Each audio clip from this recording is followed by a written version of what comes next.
Hey, hi Jeff. How are you? How are you? We have breaking news. Everything good? Israel, as you know, turned back. They didn't do that raid this morning, fortunately. That was a big thing. Appreciate it. They had a lot of planes going, and they were going to do something, and they didn't do it. We're happy about that. Very happy about that. So the ceasefire is very much in effect, and I think we're going to keep it there for a long time. Did you speak to Prime Minister Netanyahu about that? I did. What did you tell him? I said you got to turn back the planes. They were going to go because, look, they hit him very hard after we made the deal yesterday. They were entitled to, but nobody thought that would have happened. But they hit him very hard, and that shouldn't have happened. And then, as you know, Iran hit them very hard last night because of that. I don't think they would have, except for the first hard hit. And I guess a missile was launched a couple of minutes afterwards, which went nowhere, hit nothing. And there was going to be a retaliation this morning by Israel. And I said, you got to call back the planes. It's enough. It's enough. And they did, which I respect very greatly. So nobody was killed. That was the story. But they had a lot of planes going in the wrong direction. You know that, right? Do you want any consequences for Israel or Iran for breaking? They didn't do anything. No, they didn't do anything. They would have if I put out a statement on truth, and they didn't do anything. Sir, how are you confident that this might not happen again? Say in a couple weeks that... Tired of it. I think they don't want it to happen again. And Iran's not going to have a nuclear weapon, by the way. I think it's the last thing on their mind right now. Mr. President, did Iran make any commitments yesterday about uranium enrichment? About what? About uranium enrichment. They're not going to have enrichment, and they're not going to have a nuclear weapon, and they know that. They're going to get on to being a great trading nation. You know, they're very good traders. And they're going to be a great trading nation, and they have a lot of oil. They're going to do well. They're not going to have a nuclear weapon. So did they The promise? last thing on Iran's mind right now is nuclear weapons. Can you clarify what you meant when you mentioned regime change in your Truth Social post the other night? Which? Regime change? Do you want to see regime change in Iran? No. If there was, there was. But no, I don't want it. I'd like to see everything calm down as quickly as possible. Regime change takes chaos, and ideally we don't want to see so much chaos, so we'll see how it does. You know, the Iranians are very good traders, very good business people, and they got a lot of oil. They should be fine. They should be able to rebuild and do a good job.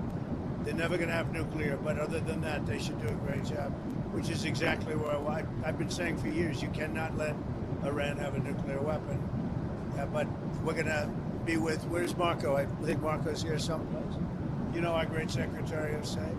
But we cannot let them have a nuclear weapon. They won't have a nuclear weapon. And I will tell you, the last thing on their minds is nuclear weapons.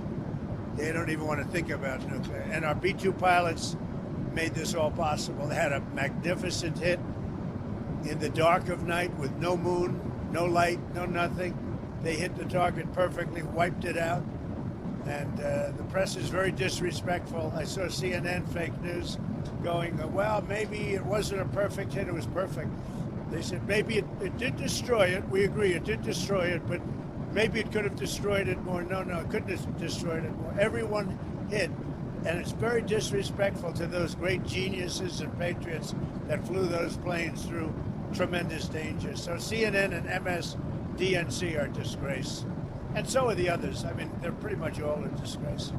But it's an amazing period of time. Now we're going to NATO, and we'll get a new set of problems. We'll solve a new set of problems.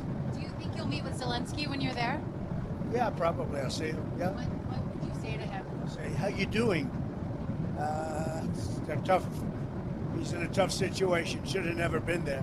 Sir, you said a couple days ago that you didn't think the U.S. should have to agree to the 5% increase in GDP on defense. No. Do you want to... I was the one that said that's what they should be paying, as you know. No, I should do something. And they're having a problem with Spain. There's always a problem with Spain. Because Spain's not agreeing, which is very unfair to the rest of them, frankly. So the U.S. won't be increasing our GDP to 5%. We should pay what everyone else, you know, they're in Europe, we're not. You know, a lot of that money goes to rebuilding their bridges, their roads, so it can take heavy equipment. And, we don't have any roads in Europe. We don't have any bridges in Europe. So, no, it wouldn't be quite the same thing for us. But we're with them. Are you still committed to Article 5 of NATO? It depends on your definition. There's numerous definitions of Article 5. You know that, right? But I'm committed to being their friends. I've become friends with many of those leaders, and I'm committed to helping them. What do you want the role of NATO to be going forward once these other countries are spending more? By having a unified system, I think we're going to have stronger peace, better peace, and I think we have that. When I went to NATO, they were broke. When I first started this whole thing, it seems like a long time ago, 9 years, right? But they were broke. I knew it immediately. I said, you guys are broke. They weren't paying their dues. 7 of the 28 countries, at the time it was 28, were paying their dues, but they weren't paying very much. NATO was broke. And I said, you're going to have to pay. And we did a whole thing, and now they're paying a lot. Then I said, you're going to have to lift it to 4% or 5%, and 5% is better. And I guess they're voting on that today, but they're going to be lifting it to 5%. That's good. It gives them much more power. Mr. President, if there's language in the final summit declaration about aggression by Russia, would you be okay with that kind of language? Well, I'll have to take a look at it, but, I'd like to see a deal with Russia.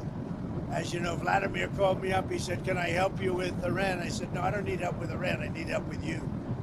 And I hope we're going to be getting a deal done with Russia. It's a shame. 6,000 soldiers died last week.